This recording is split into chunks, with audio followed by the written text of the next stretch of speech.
ગુજરાતી ગાયક કલાકાર અને ભાજપ કાર્યકર વિજય સુવાળા પોતાના મિત્રો સાથે કોઈ સામાજિક પ્રસંગમાં જઈ રહ્યા હતા। તે દરમિયાન અમદાવાદના જુંડાલ સર્કલ નજીક તેમની કારને ફિલ્મી ઢબે ઇનોવા કારથી આંતરીને 7 જેટલા લોકોના ટોળાએ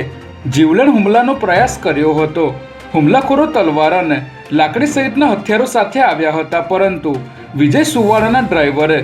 સમય સૂચકતા દાખવી કાર ત્યાંથી ભગાવી દીધી હતી। આ મામલે 7 જેટલા શખ્સો વિરુદ્ધ અડાલજ પોલીસ સ્ટેશનમાં ફરિયાદ દાખલ કરવામાં આવી છે। રાજ્યના ગૃહ વિભાગે સોમવારની સાંજે 25 આઈપીએસ અધિકારીઓની આંતરિક બદલી કરી હતી, પરંતુ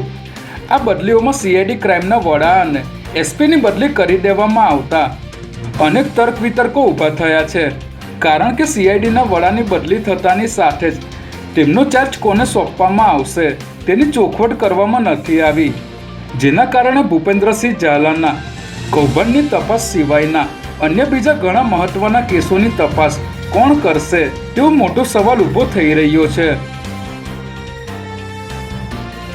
કઠલાલ સિવિલ કોર્ટના સરકારી વકીલ સહિત અનેક વકીલ અને વચેટીઓ 20 લાખની લાંચ લેતા એસીબીના હાથે રંગેહાથ ઝડપાઈ ગયા છે, જેમાં એક ખેડૂતે કઠલાલના મિર્ઝાપુર ગામમાં કરોડોની જમીન બાનાખતથી ખરીદી હતી અને આ બાબતે બંને પક્ષે 2019માં કઠલાલ સિવિલ કોર્ટમાં કેસ કર્યો હતો। ત્યારે ખેડૂતની તરફેણમાં ઓર્ડર કરવા સરકારી વકીલ રાજેન્દ્ર ગઢવીએ 50 લાખની માંગણી કરી હતી, જેથી ખેડૂતે એસીબીનો સંપર્ક કરી ફરિયાદ આપતા અમદાવાદ એસીબીની ટીમે નરોડા મામલતદાર કચેરી સામે આવેલ ઝેરોક્સની દુકાનમાં છટકું ગોઠવી લાંચની રકમ સ્વીકારવા આવેલા વકીલ સુરેશ પટેલ અને વચેટિયા વિશાલ પટેલને ઝડપી લઈ